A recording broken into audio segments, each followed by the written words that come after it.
I am so excited to see this movie, and you've made me a believer of U.S. Agent, which is something I didn't think had happened. Oh, good. I'm curious, did your training for hockey help your physicality wielding the shield?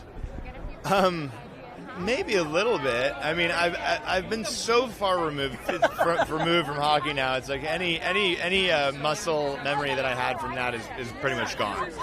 But yeah, there was some physicality that I think helps. Anything with sports, like, it helps. But we talked a lot about my stunt performer, Justin Eaton, my stunt double, of just carrying himself and how he would do that. And it always was like bull in a china shop. And I did reflect a lot on, like, a couple of the people that I played with that will remain nameless, of how they, like, conduct themselves on the ice.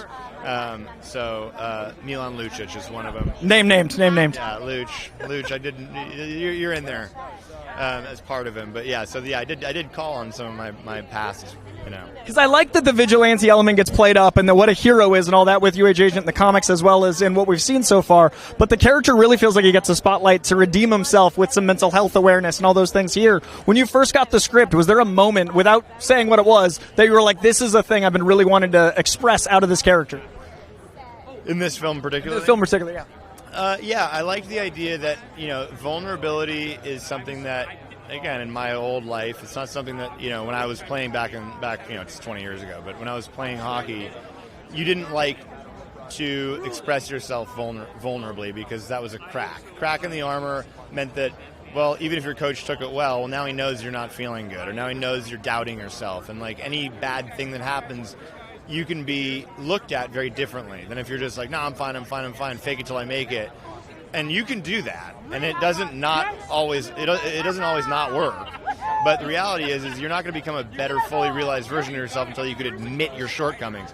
So that was fun to play, and it was fun to play his sort of cracks with his vulnerability in humor, and that was fun for me to be able to do.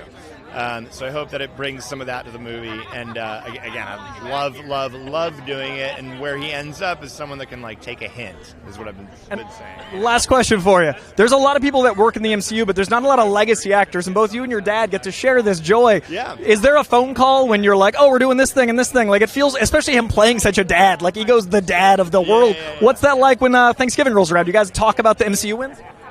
No.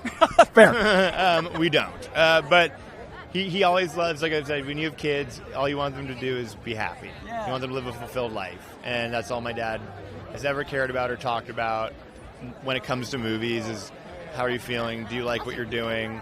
And, gives little, it gives his opinion about certain things, but there's no, like, advice or it's just, like, hoping, I think, that your children are happy, It's beautiful, man. I really appreciate working this character. I'm so excited for this. It's great. You're going to love it. Thank you, man.